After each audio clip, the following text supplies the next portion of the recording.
Episode 22 antibody. बेला ने अपना bag अपने सिर पर उठा लिया और रेयांश की ओर भागा। छाता उन दोनों के लिए काफी बड़ा नहीं था। वे लाइब्रेरी के बाहर कार पार्क के ओर बढ़े। वह दोनों छाता के नीचे अच्छे से फिट नहीं हुआ। छाता पूरे रास्ते बेला की ओर झुका हुआ था। रेयांश पहले से ही एक तरफ भीग चुका था जब वह आखिरकार कार में बैठा और छाता हटा दिया। रेयांश, क्या आपकी कार में कपड़े हैं बदलने के लिए? आपको अपना विंडब्रेकर जैकेट उतार देना चाहिए और कुछ सूखे कपड़े पहन लेने चाहिए। बेला ने सोचा, वह सिर्फ इंसान थी, मांस और खून से बनी थी। वह उसकी परवाह कैसे नहीं कर सकती थी।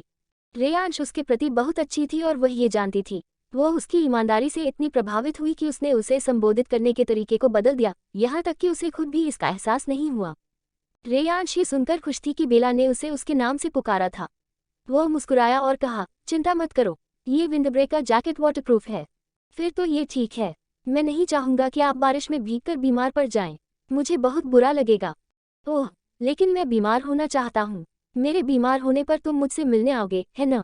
बेला का चेहरा थोड़ा गुलाबी हो गया था। उसने एक छोटी सी खांसी दी और यह कहकर सवाल को टाल दिया, अभी बहुत तेज बारिश हो रही है। चलो अभी कैफेटेरिया में लंच करते हैं।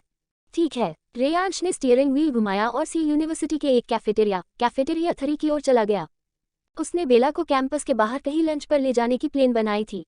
हालांकि उनके पास एक कार था, बारिश हो रही थी, जिसका मतलब था कि यातायात सामान्य से अधिक खराब होने वाला था।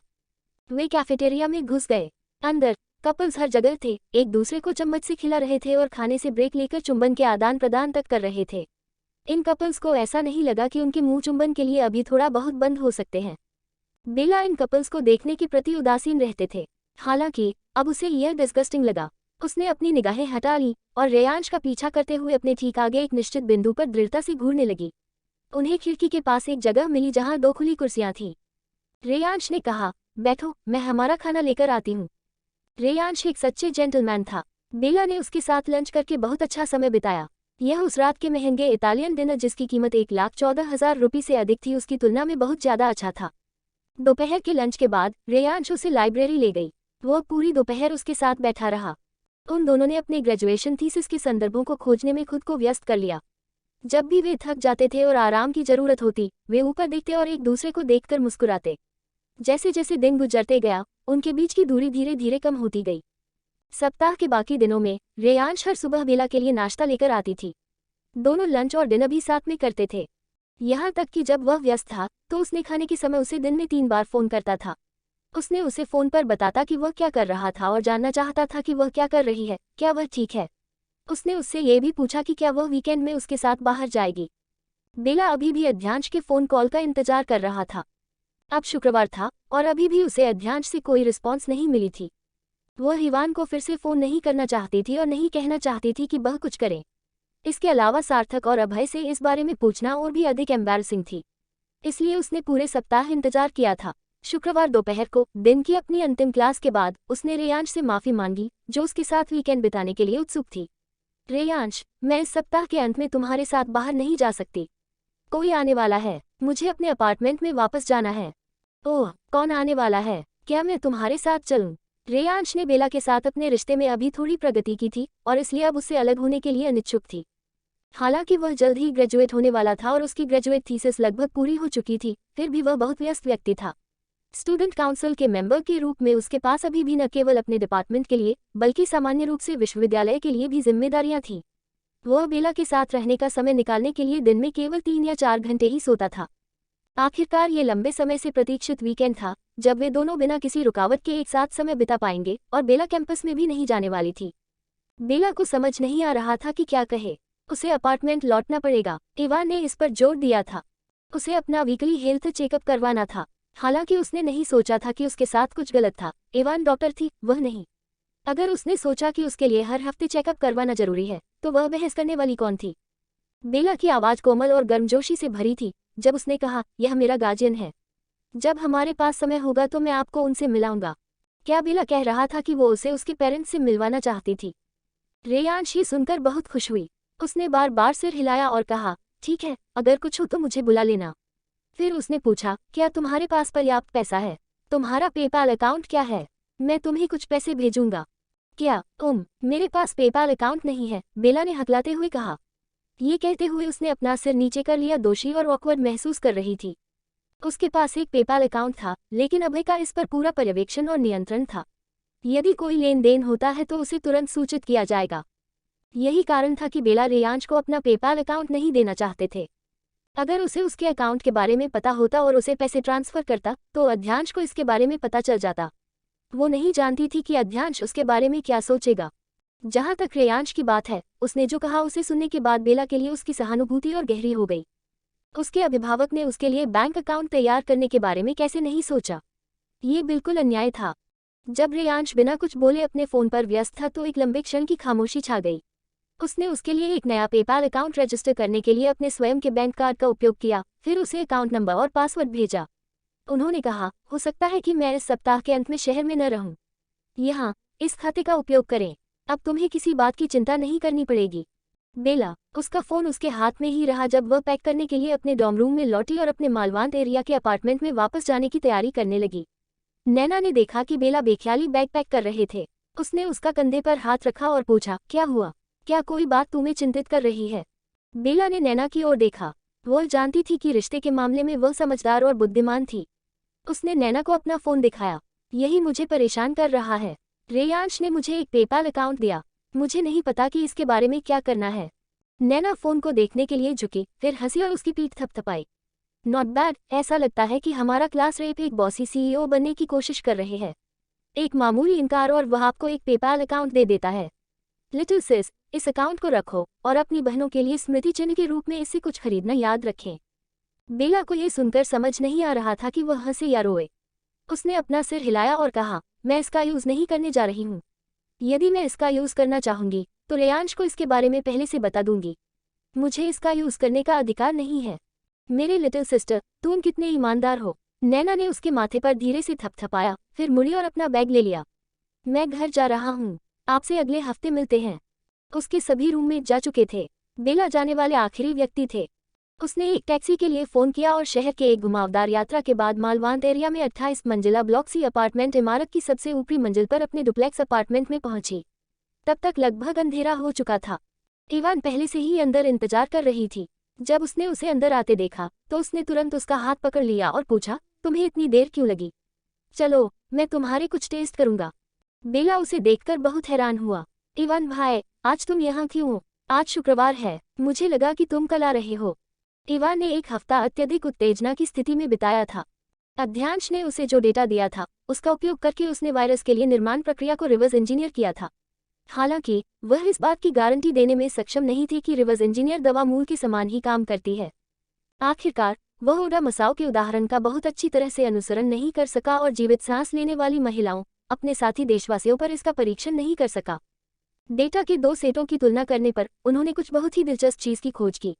उसने बेला से जो रक्त का नमूना लिया था उसमें वायरस पर एक निरोधात्मक प्रभाव दिखाई दिया। जब तक वह पूरी तरह से सही नहीं था, सभी संकेत बेला के इम्यून सिस्टम की ओर इशारा कर रहे थे, जिसने वायरस को अपने आप खत्म कर दिया। दूसरे शब्दों में, अगर वह अगले 1 महीने तक स्वस्थ रहती है तो शायद यह मान लेना सुरक्षित होगा कि उसके शरीर ने एंटीबॉडी का उत्पादन किया था। मानव निर्मित वायरस जैसे सिंथेटिक जैविक हथियारों से बचाव में एंटीबॉडी का निर्माण एक मेजर माइलस्टोन था। मानव शरीर के लिए प्राकृतिक वायरस के खिलाफ एंटीबॉडी का उत्पादन करना सामान्य बात थी, लेकिन सिंथेटिक जैविक हथियारों के मामले में ऐसा नहीं था।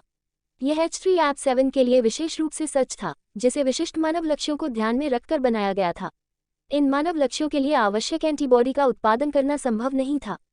यदि लक्ष्य एंटीबॉडी उत्पन्न करने में सक्षम थे, तो इसका मतलब होगा कि वायरस एक जैविक हथियार के रूप में पूरी तरह विफल रहा। ओडा मसाओ का सिंथेटिक वायरस पहले से ही रिफाइनमेंट चरण में था, जो उत्पादन के अंतिम चरणों में से एक था। इसका मतलब यह था कि वायरस पहले से ही एक व्यवहार्य जैविक हथियार साबित हो चुका था। कोई भी मानव शरीर इसके लिए एंटीबॉडी का उत्पादन करने में सक्षम नहीं होगा। फिर भी बेला के रक्त ने कुछ ऐसा बनाया था जिसने वायरस को दबा दिया था और वे बहुत हद तक एंटीबॉडी की तरह दिख रहे थे। जल्दी आओ, मेरे इक्विपमेंट पूरी तरह तैयार हैं। मैं इस वीकेंड रुकने वाला हूँ और आप कहीं नहीं जा सकते। यही ठहरो और मुझे तुम्हारी जांच करने दो। इवान ने बेला को अध्यांश की स्टडी रूम में खींच लिया, जहां उनकी सामग्री और इक्विपमेंट को जटिल स्थिति में स्थापित और व्यवस्थित किया गया था। बेला उस मोटे डॉक्टर द्वारा खींचे जाने से घबरा गई थी और वह अपनी हंसी नहीं रोक सकी। इवान भाई, आपको कम से कम मुझे अपना सामान नीचे रखने देना चाहिए और पहले फ्रेश होने देना चाहिए, ठीक है? इसके अलावा मैंने अभी तक डिनर नहीं किया है। मुझे भूख लगी है। डिनर, एक मील छोड़ना, ठीक है? बस इसे डाइटिंग समझें। इवान ने उसे लीड करना जारी रखा, उसका बैग उतार दिया और उसे घसीटते हुए जांच कुर्सी पर बैठने के लिए ले गई। उसने तेजी से उसके सिर, कलाई और छाती पर कई तरह के उपकरण लगा दिए। बेला को पता था कि वह चिकित्सा के प्रति जुनूनी था, लेकिन उसने कभी नहीं सोचा था कि एक दिन वह उसकी परीक्षा का विषय बन जाएगी। मैं कुछ नहीं कर सकता, मुझे बस इस बड़ी जांच कुर्सी पर बैठना होगा, अपनी आंखें बंद करनी होंगी और उसे मेरी जांच करने देना होगा। बेला ने खुद को अपने मंत्रालयों से इस्तीफा दे दिया। उस पर विभिन्न उपकरण लगाने के बाद इवान ने उसका खून निकालना शुरू कर दिया। बेला की आंखें खुली की खुली रह गई जब उसने उसकी बाहों को देखा और उसने अचानक पूछा, वैसे इवान भाई, मेरी बाहों पर इतनी सुई क्यों चुभी है? निशान स्पष्ट नहीं थे और कुछ एक सप्ताह के बाद पहले ही दूर हो गए थे। हालांकि बेला की आंखें अब छोटी से छोटी सुई की चुभन को भी पहचान सकती थी। वह पूरे हफ्ते स्कूल में व्यस्त रही थी और यहाँ तक कि उसने जल्दी जल्दी से नहा भी लिया था। उसने अब तक अपने शरीर को गौर से नहीं देखा था। इवान ने सीधा चेहरा रखते हुए कहा, ठीक है, ये उस खून की थी जो मैंने तब लिया था जब आप उस पूरे सप्ताह बेहोश हुए थे। बेला अवाक थे। उसने इवान को लगातार देखा, फिर अपनी आंखें बंद कर ली और आराम करने की कोशिश की, लेकिन उसके शब्द उसके दिमाग में गूंजते रहे। वह सोच रही थी कि वह एक सप्ताह के कोमा में क्यों चली गई, जबकि वह केवल कामोत्तेजक से पीड़ित थी। अगर वह वास्तव में ठीक थी, तो इवान ने इतना खून क्यों लिया? इसके अलावा, जब वह पहले से ही स्पष्ट रूप से ठीक थी, तब भी उसकी वीकली चेकअप क्यों हुई? क्या ये केवल एक कामोत्तेजक था जिससे वह पीड़ित थी? बेला बहुत सतर्क व्यक्ति थे। ये विचार उसके दिमाग में घूम रहे थे और एक और गंभीर समस्या की ओर इशारा कर रहे थे। उसने इवान को देखने के लिए अपनी आंखें खोली, जो अपने उपकरणों में व्यस्त था, और अचानक पूछा, क्या मुझे जहर दिया गया था? उसने इतने अनएक्सपेक्टेडली पूछा था कि एक सामान्य व्यक्ति सच उगल देगा। हालांकि इवान देश की सेना में एक मेडिकल ऑफिसर थे और एक सीनियर कर्नल रैंक रखते थे। वो शुरू से ही सबसे ज्यादा सतर्क था और उसने व्यापक पेशेवर प्रशिक्षण भी लिया था। बेला का थोड़ा गुस्सा उस पर काम नहीं आया। इवान ने शांति से अपना सिर हिलाया। बेशक आपको जहर नहीं दिया गया था, ये सिर्फ एक शक्तिशाली कामोत्तेजक था जिसका सामान्य से अधिक मजबूत प्रभाव था। मुझे आपके लिए एक एंटीडोट तैयार करने के लिए सब कुछ खोदना पड़ा। सच में? बेला की आंखें फैल गईं। जब उसने उसे देखा तो उनके पास लगभग बच्चों जैसी मासूमियत और भरोसा था। इवान ने उपकरणों और डेटा को देखने के लिए जल्दी से अपना सिर घुमाया और उसकी निगाहों से बच गई। वह चिंतित था कि जब वह मासूमियत और ईमानदारी से भरी उन आंखों का सामना करेगा तो वह सच उगल देगा। अध्यांश के हाथों जो परिणाम उसने जोखिम में डाले हुए थे, वे उसे छुपा के रखने के लिए काफी सीरियस थे। वह बुरी तरह पिटना नहीं चाहता था और जीवन भर जेल में प्रयोग न करने के लिए सिलेंडर कर दिया। बिल्कुल, इसलिए मुझे धन्यवाद देने के लिए आपको मुझे अपना ऑब्जर्वेशन जारी रखने देना होगा ताकि मैं अपने एंटीडोट रिचार्ज को पूरा कर सकूं। इवान का चश्मा लगभग उसकी नाक से नीचे सरक गया और उसने अपनी कठोर अभिव्यक्ति को फिर से शुरू करने से पहले उन्हें ऊपर धकेल दिया। बेला ने आखिरकार इवान की बातों पर विश्वास किया और राहत की सांस ली। वह जांच करने वाली कुर्सी पर लेट गई और आलसी होकर बोली, आपको पहले कुछ कहना चाहिए था। आप जानते हैं कि मैं किस तरह चीजों को ओवरथिंक करता हूँ। तुमने क्या सोचा कि यह क्या था? मैंने सोचा कि मुझे जहर दिया गया था और मेरे सिस्टम में अभी भी इसके निशान हैं। बेला खिलखिलाया और अप्रत्याशित रूप से धीरे धीरे जांच कुर्सी पर सो गया। ये बेहतर है कि वह सो रही है। इवान ने उसे गहरी नींद में डालने के लिए एक दवा का इंजेक्शन लगाया था ताकि वह और बेहतर तरीके से उसकी शारीरिक कार्यों का ऑब्जर्वेशन जारी रख सके। 2 दिनों तक बेला नींद में इधर उधर भटकते रहे। इवान ने बेला की देखभाल करने में मदद करने के लिए नताशा को भी बुलाया। वह एक महिला डॉक्टर थी और उनकी सहायता से कुछ चीजें अधिक सुविधाजनक हो गई थी। रेयांश ने पूरे वीकेंड में कई बार बेला को फोन किया, लेकिन वह फोन नहीं उठाया। वह चिंता से बीमार था, यहाँ तक कि वह मालवांत भी गया, वहां वह पहले भी एक बार गया था। हालांकि इस बार वह एरिया में भी प्रवेश नहीं कर सका। पिछली बार वह केवल तभी अंदर जा पाया था जब इवान ने सुरक्षाकर्मियों को उसे प्रवेश की अनुमति देने के लिए कहा था। इस बार इवान बेला की जांच में कोई हस्तक्षेप नहीं चाहते थे और निश्चित रूप से नहीं चाहते थे कि वह अंदर आए और एक बाधा बने। बेला को रविवार शाम को ही पूरी तरह से होश आया। वह बिस्तर से उठकर बैठ गई और देखा कि नताशा सफाई कर रही है। डॉक्टर पांडे, तुम यहाँ कब आए? नताशा उसकी ओर देखकर मुस्कुराया, तुम जाग रही हो, तुम्हें भूख लगी है। इवान ने खाना मंगवाया है, तो चलो साथ में खाना खाते हैं। जैसे ही खाने का जिक्र हुआ, बेला ने बिस्तर से उठने के लिए अपना कंबल उठा लिया। हे भगवान, कहाँ? मुझे बहुत भूख लगी है, मैं अभी एक बकरी खा सकता हूँ। कोई बकरी नहीं, लेकिन लाल ब्रेस्ट पोर्क बेली के बारे में क्या? इवान ने अपना सिर अंदर किया और बेला की ऊर्जावान अवस्था को देखकर मुस्कुराए। उसने अपनी ठुड्डी को रगड़ा। ये भी इस पर कैफेटेरिया से दिया गया खाना है, आप इसे कहीं और नहीं प्राप्त कर सकते। बेला ने इवान को देखा और उसकी कोहनी पकड़ने के लिए दौड़ पड़े। उसने अपना सिर झुका लिया और मुस्कुरा दी। इवान भाई, क्या बेस की कैफेटेरिया में लाल ब्रेस्ट पोर्क बेली है? मुझे टीज मत करिए। हाँ, यसिली चाइल्ड, तुम अधिक से अधिक ढीठ होते जा रहे हो। वापस सोचो तो, जब मैं तुमसे पहली बार मिला था तब तुम एक छोटे जानवर की तरह थे, जैसे देखो उसे पंजों से काट लेता था। मेरे हाथों में अब भी तुम्हारे नाखूनों के खरोंच के निशान हैं। बेला ने हंसते हुए अपना मुंह ढक लिया। मैंने ऐसा किया, मुझे बिल्कुल याद नहीं है। जैसे कि दोनों मजाक कर रहे थे, नताशा ने पहले ही मेज लगा दी थी और उन्हें खाने के लिए बुला रही थी। बेला ने तब तक खाया जब तक वह और नहीं खा सकी। पहले ही देर हो चुकी थी और नताशा को अब भी बेस पर लौटना था। इवान उसके अकेले जाने को लेकर चिंतित थी और उसने बेला से इस बारे में चर्चा की। बेला, मैं डॉक्टर पांडे के साथ में बेस वापस जा रहा हूँ। क्या तुम यहाँ अकेले रह पाओगी? वह जानता था कि बेला शायद ही कभी यहाँ अकेला रहता था क्योंकि वह आमतौर पर अध्यांश के साथ रहती थी। हालांकि आखिरी बार वह अकेली थी। एक हफ्ते पहले इवान जल्दी निकल गया था और बेला एक रात के लिए अकेले रुके थे। अगली सुबह वह कैंपस लौट गई थी। बेला ने महसूस किया कि उसे जल्द से जल्द अकेले रहने की आदत डाल लेनी चाहिए, इसलिए उसने इवान को रहने के लिए नहीं कहा।